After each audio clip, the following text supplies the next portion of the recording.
Hi, everyone. Long time no see. So, figured I'd come on. I have my coffee right here ready to go, and we could have a little bit of a chat. So, first and foremost, I want to give huge thank yous to those who have sent outreach supplies, even though I have not been on here very much. Um, Deodorant, sleeping bags. Gosh, we had so much stuff go out. And then after everything went out, I got a delivery today of another 4 sleeping bags. And I just think that's so awesome. And I wanted to thank you all from the bottom of my heart, truly. Um, and just keeping up that support and recognizing that winter is coming and keeping people warm. It's like the best. Absolutely the best. Um, so, what's been going on lately? For me, there's been a lot. So, I think that, hi, Matt. So, I ended up having 2 presentations, right, at the end of last month. And I think I needed to be humbled. I do. I got so overwhelmed with like Donico and other things, not any of one thing, just overwhelmed myself. Oh, hi, Mama Mode. It's nice to see you. Hope you are staying warm. And the first one I had been stressing about for like 2 months. And instead of like preparing myself, I had a medication fight night, which is where I fight meds, even though I know I need them, and then don't take them on time and then have an issue waking up. Hi, Granny Linda. Oh, thank you. I haven't been on much. I know. um, and so I get a phone call that morning like, hey, are you having trouble logging on? And I'm like, are you kidding me? Completely unready. Like it was the worst performance of my life. And I feel so sorry for the people that booked me because I did not. I did not show up in my best self. Next presentation got going on. Yes, I am happy. Um, Luckily, I made it through like my little dark moments. That's what I'm talking about now. And then like I had this other presentation and I did all right, but I lost I lost my place and came across like I rewatched it, so I know how I came across. And it came across very preachy and just wasn't very good. And I was like, ooh, ouch. But funny note on that one. So I had not paid attention at the beginning of the community conversation when they were like, hey, so we lost our tech guy last week. And suddenly, that was the word. We suddenly lost our tech guy last week. So we're going to muddle through this. And I'm like, okay. Towards the end of the presentation, it was like nothing but penises. It was so crazy. So they got hacked. So they ended up having to like cut that out. Oh, it was just, yeah, not my best work, but that was kind of funny. Never had Zoom hacked before. So oops. Hi, Seattle Judy.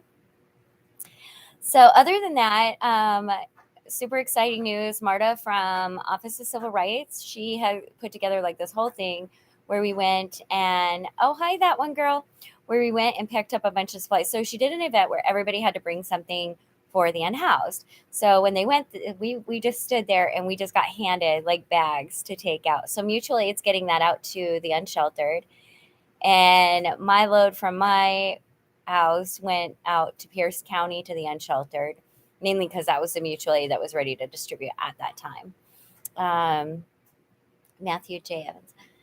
I know it's been forever since I've been live. I figured that this would be a good time. Been all right. Been all right. I've been working and traveling. I didn't get a chance to get on here. Just call me Karen, or do I need to talk to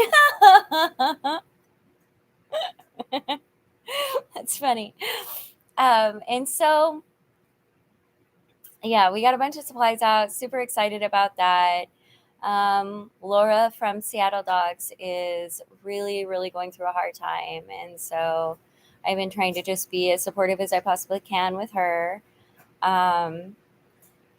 taking more of a role with Donico about awareness, spreading awareness, advocacy, social media. I'm getting ready to do the Give Big campaign. Super excited about that. Um, it's always something, a lot of national work being done. Of course, I always say check out the national organizations. National Alliance to Ending Homelessness is really great. National Coalition for the Homeless, really great. Um, I wish I could have been there to help you with the tech.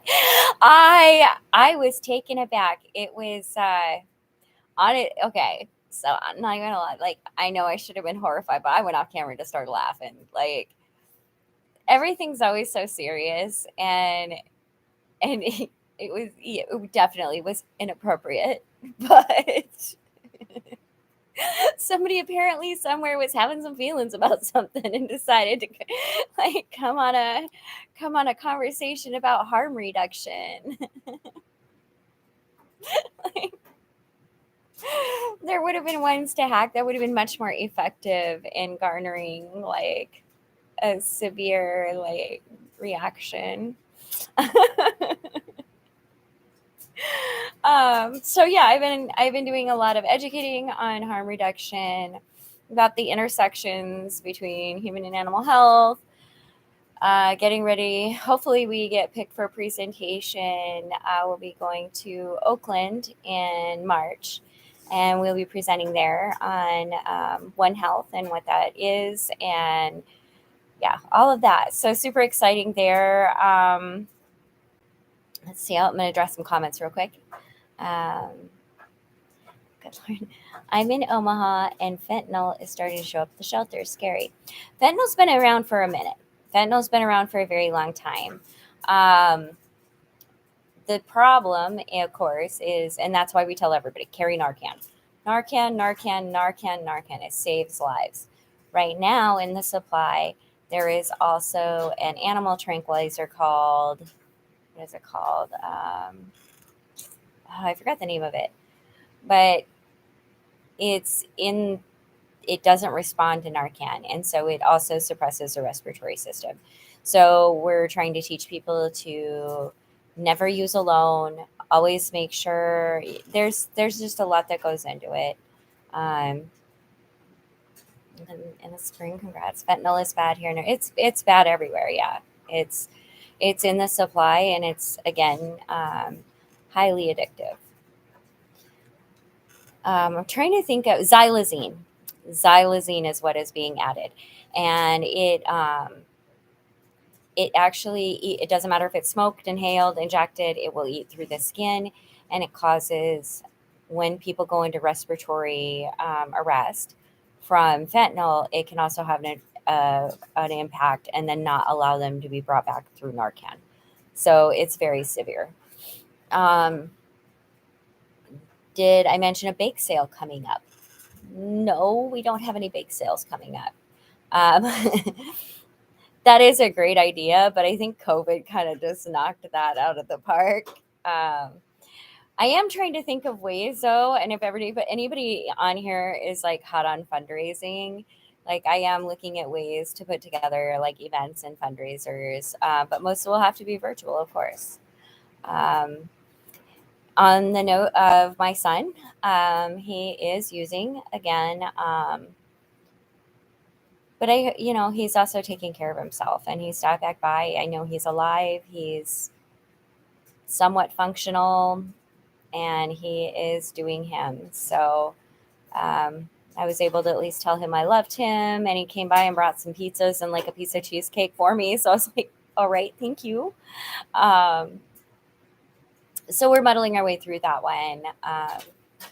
Pretty much I just have to be very strict about, I will always provide like blankets or warming or food, things that promote life.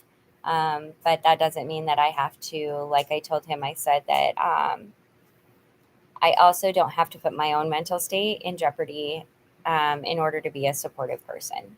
So let's see. Yeah, I hope he'll, I don't know. It's one of those things where you want to do the best you can and support them, but also having gone through addiction and addiction in the family and, working in this sphere, I know that everybody has their own rock bottom. The problem is you don't want a lot of people's rock bottom is death. And so it's walking that fine line and trying to keep that person alive until they choose that and I hate the word clean and dirty is just, they're awful words, but until they decide that they want to start healing, I guess is the best way to say it. Because also, again, in substance use, sobriety is not always it.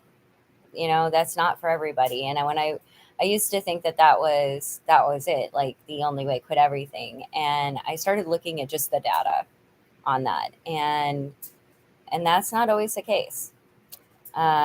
Coffee, for example, it's a substance. Let's see. We have friends in the family whose kids have addiction struggles. It is very hard. Um, but the thing is this is you love people no matter what. Love doesn't mean that I have to put myself in danger, but it does mean that I meet that person where they are and I love that child. I will love him till the day I die. And I love him no matter how hurt he is presenting. I only want the best for him. And that means, of course, a lot of difficult decisions, but also approaching the situation with love, not resentment. I have a lot of talks with myself about it and about approaching the situation, and dropping some of the frustration, things like that. So, um, one girl, yeah, I only hear from my daughter's jail, hospital, or rehab. I was surprised he stopped in, but I also think he was also hinting at needing a place to stay. And that I let him sleep for a couple hours and I told him, you have things to do. And that is not here.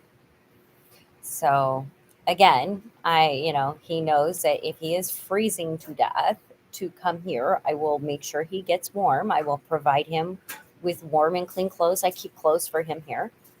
So if he needs to come and get warm, clean clothes or a new pair of socks and shoes, he can do so. If he needs a warm meal in his belly, we can do that. If he needs a drink of water or an ear to talk to for a little bit, he's got that. But he doesn't have the right to invade my life with the behaviors that come from the choices he's making. Um, Yeah, that's a hard one, and I luckily had not had to deal with that really. As far as theft goes, I honestly think that when he's at that point where he is thinking of theft, he leaves. Um, but that is one thing that I haven't had to deal with, and it's surprising because everybody is always telling me to check your stuff, and it's like I do. It's just never been an issue. I don't know why that line is there for him, but I consider myself very, very lucky because I know that he's been in a very bad way and still made the choice to not do that. Let's see.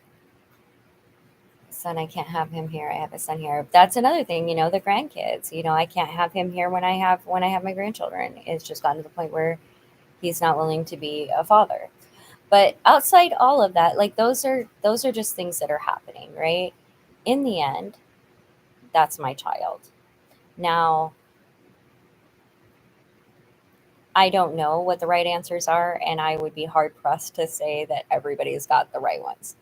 I think that we muddle through as much as we can, but I think that as long as we are doing that with love, empathy, and the least amount of personal bias and judgment, I think that's the way to go. When I talk about harm reduction, like on a larger scale, when I'm speaking about it, the one thing that I did was I have this PowerPoint, of course, up, and it says, I think people shouldn't use drugs. I think people shouldn't have unprotected sex. I think people should. And the point is I redline the I think and the shouldn'ts. Because in the end, people use drugs. In the end, people have unprotected sex. What are we going to do about that? And how are we going to help them reduce the harm that can come from that in their lives? It's not about judgment. It's not about us. It's not about our thoughts, our feelings, none of that. It's about how do we go about things in a manner that's conducive to public health and also helps the person feel better and start that journey of doing things that are less harmful. Um, can't keep we keep the small stuff in the gun safe, but we can't take chances with the bigger stuff. Yeah. I don't really okay. Well, I think that may be the difference. So like I've got like a TV. I don't really have anything that would be like I've got a gaming system. There's nothing that would be worth destroying the relationship. Like it would have to be so severe. I just I guess I don't have anything worth stealing. I'm poor. So I guess I don't have to worry about it. Like I just don't have a whole lot that would be even worth having. So um that's so true. It'd be risky to have grandkids. Oh, thank you, Mama Moda. I appreciate that. That's my grandson's cancel. So I had to choose my grandson. Absolutely. The children in the situation should always be the ones that are protected, 1000%. Um, I think public social services needs to improve. Yes, absolutely, 1000%. I will tell you right now that the majority of substance use disorder that happens is because there is not enough access to services and healthcare services beforehand. The reasons for people using are varied, like wide ranging and varied. And some of them are good damn reasons. I'm going to be real honest. If I go out there and I see a cancer patient who can't afford their meds and they're using substances to try to get over some of the pain, I get it. It doesn't matter whether I agree, don't agree, whatever. I can, from a human standpoint, empathize and understand. And understand that it's not as easy as saying, well, you just shouldn't use.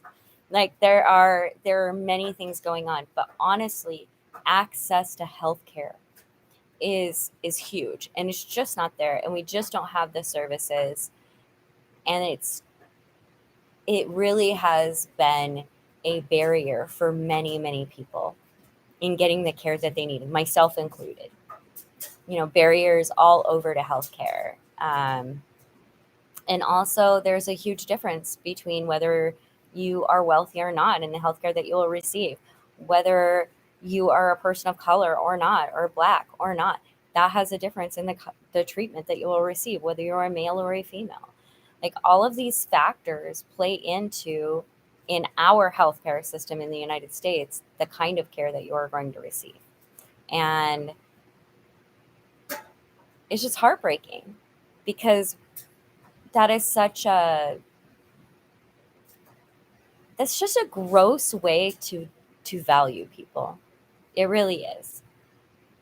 And but we're working to hopefully get access out there. I'm working for healthcare for everybody. This is ridiculous. Like I don't know who convinced who that it is a value judgment, but it isn't. Um, let's see. I'm going to address some comments. Let's see. We love our children, but they have to take responsibility for themselves. Yes, that is true. And that was one of the hardest lessons I had to learn, was that they are in part, this is their life. And I gave my child life, but they are the ones that have to live it. And I don't get to make those choices for them. And I can just, and that's hard. That's hard, right? Because there are some things you like, that's not a good choice. Like injecting meth is bad. But let's see here. When the judge tells someone to go rehab, it's a voluntary program. They sign themselves in, they can send themselves out. That is the same thing here. And and data wise that works. However, there has to be a supportive system within that, right? So if they're checking themselves out, there's a good outpatient program that they can also go to. And that's where things get interrupted, is because we have those things which are good, but we don't have the supportive services to go along with it. And so there has to be this plan in place to improve access for everybody along that sphere, those that need very little help to those that need the most intensive. Let's see. I am watching 2 different live broadcasts, trying to keep up. I've never understood the attitude of so many Americans to free healthcare. Australia is a small country and it's free healthcare across the government. I think it has to do, okay, so just a quick thing, from my understanding. Um, what I was raised in is there, it's almost like a caste system, right?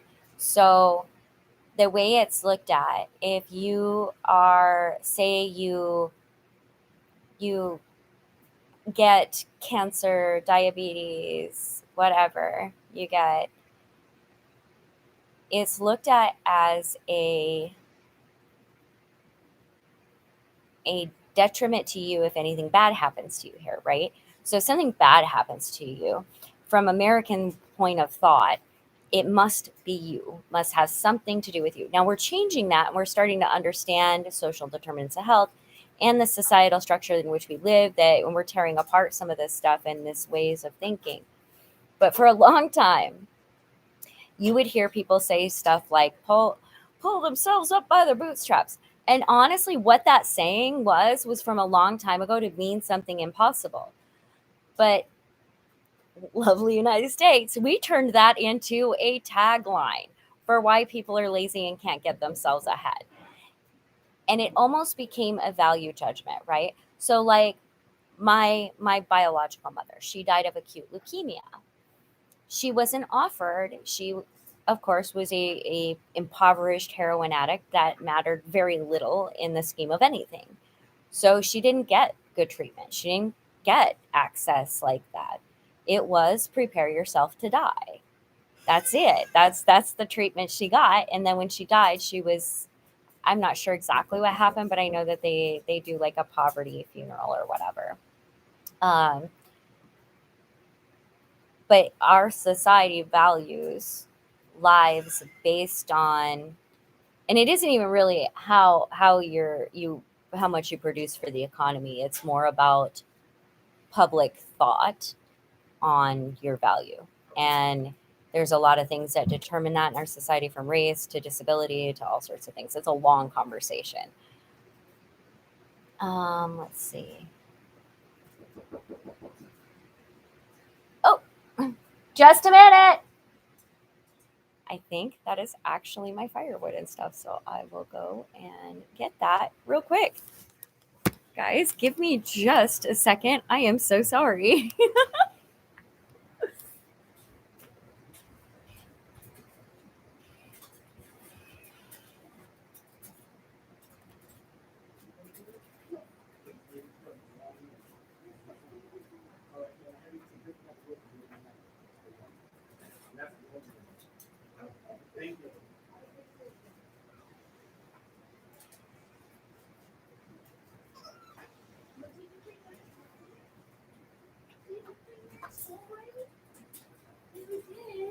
You are so friendly.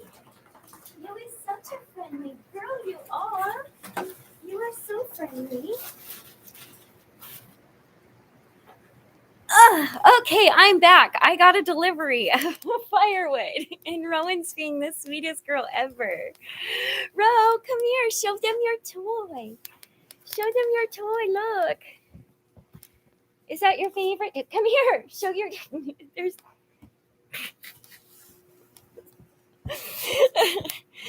She was like, she immediately went to the door. She's wagging her tail and she's just showing everybody her toy, including the cats. That is like the greatest. She's my heart. Sorry to hear your mom had leukemia. Yeah, I didn't really know her, so I mean, it's a thing. Um, let's see. How good. See you soon. She only goes when the judge suggested. Then she went, yeah, that right. They give them enough rope to go and hang them. So like that continues to happen with my son as well. Raja, where is Raja? Raja was just over by Rowan, and she's not there anymore. And then we got Mischief here. Big kitty.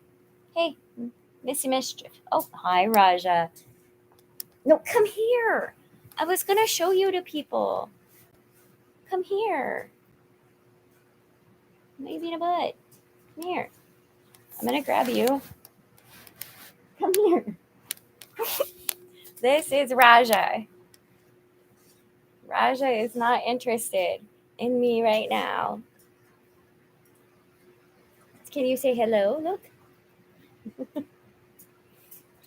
So that's Raja. Yes, Rowan is beautiful. And then we got Big Kitty Mischief over here. Mischief, you want to? Hey. What's he doing? That's our big one. I got little Raja. I had Sheila came from Wisconsin this year, or just this past week. And she's like, you live in an apartment. What are you doing with 2 cats and a dog? And I'm like, it's just me and the girls. All right. Me, Rowan, Mischief, and Raja. It's just me and the girls. This is our life. This is how we do. And I have like this great big and because like cats for me would not be possible without having this I have this litter robot thing that it locks up, it changes itself automatically, and you just take the tray out, throw it away, you're good to go. And so it keeps the smell down and keeps them healthy. And and because I do not mind, they pretty much just treat the house like it's a jungle gym, myself included.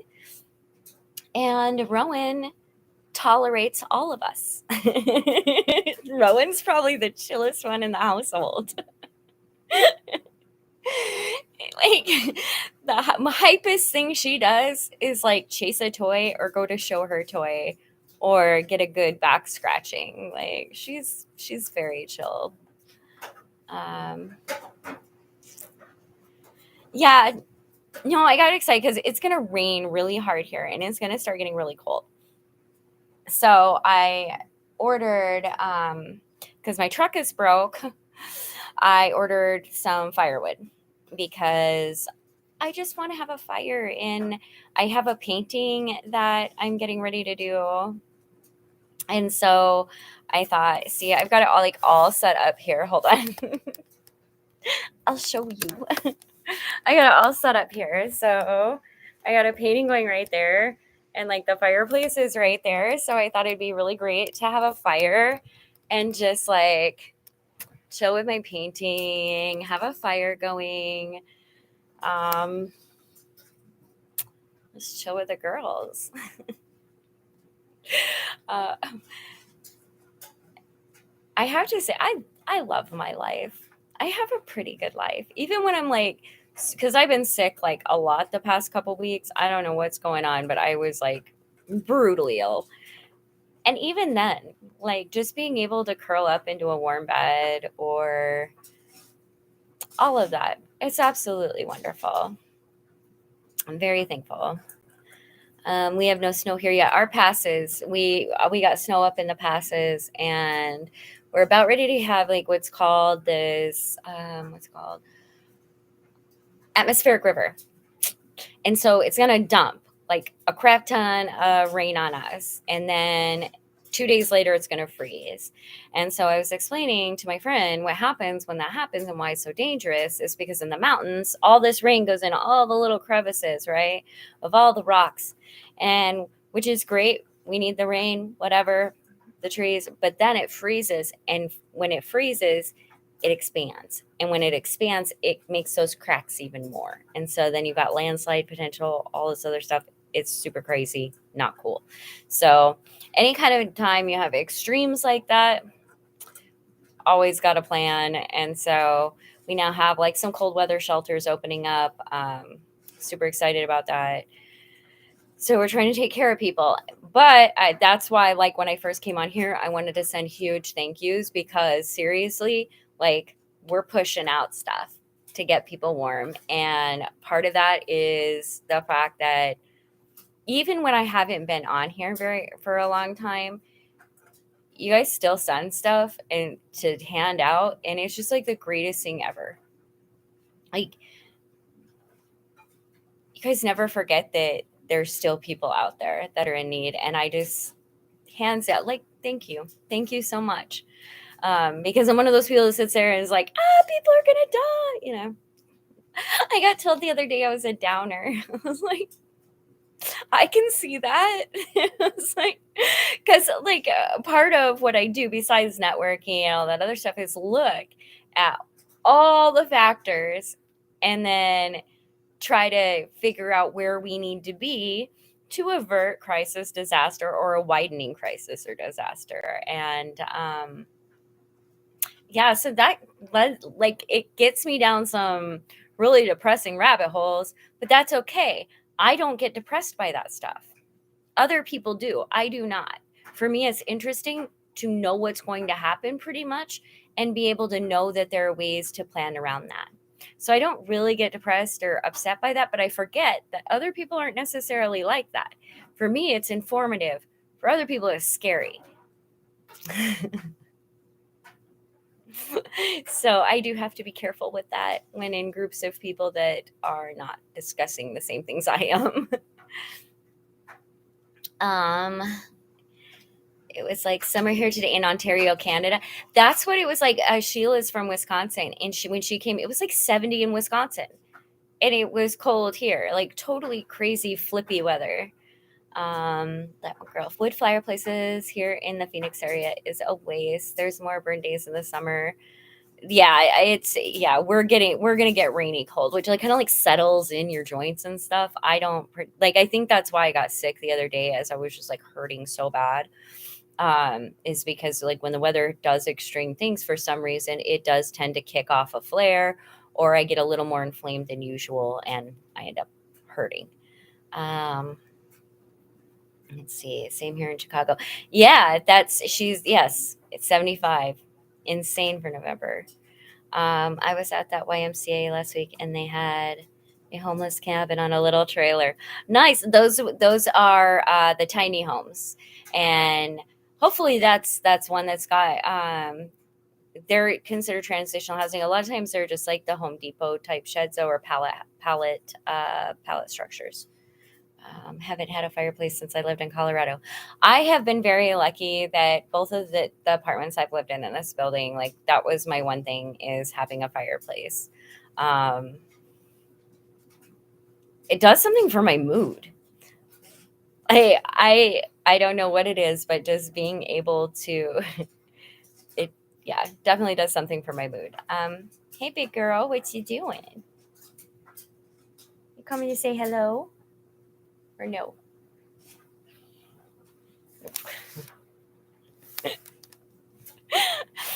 So anyway, that's kind of what's been going on in my life. Super excited. Sheila's coming back this week.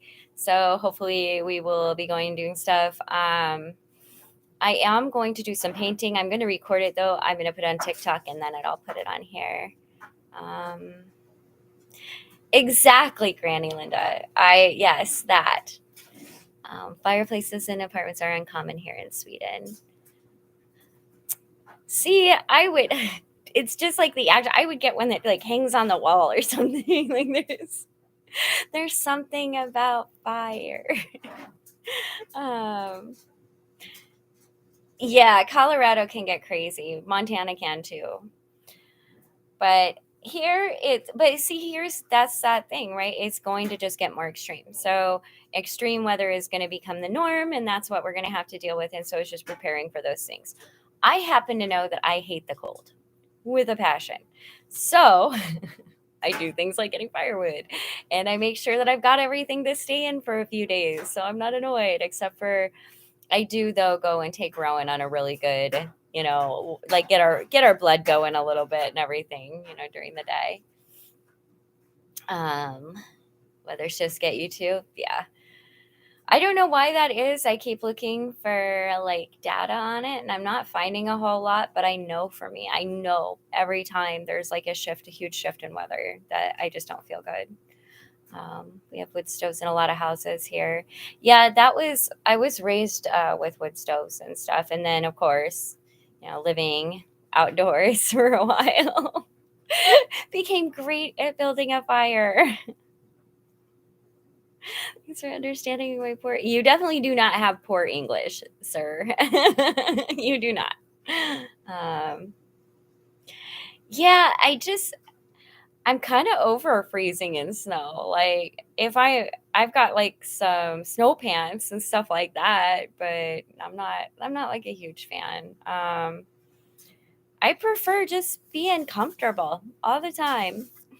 It's a thing now. Now that I've like survived with like a minimal amount of trauma, I'm really digging it. And and I will not lie that I do like just being comfortable. Like I find joy and happiness in comfort. And a lot of times that means, chilling at the house or wrapping up in a blanket or having things at the temperature that I am comfortable at. But also that's a privilege, right? Like I recognize my privilege in that and am thankful for it. Snow was in Moscow only one day. Is that this year? We have not had snow yet. We are going, well, it depends. Like Seattle has not had snow, but the mountains around us have, and definitely Mount Rainier has. Because yeah, you deserve to be comfortable all the time. Thank you. I appreciate that. Well, guys, that's pretty much all that I've been up to. I'm sure there's lots more that I totally forgot about. And as soon as I say goodbye, I will remember. But I just want to come on, touch base. I didn't even drink very much of my coffee. And I'm trying to like figure out a way because, like, well, if you watch my videos, most times I'm just sitting down having a cup of coffee and chatting. But I would like people to see a little more in depth, like what I do. But then I figured most of what I do is like online. So maybe it wouldn't look like much. Arizona, snow and cold bad, right? Well, you guys take care. I appreciate seeing all of you. Thank you so very much. And hopefully I will get on here sooner rather than later again. Bye.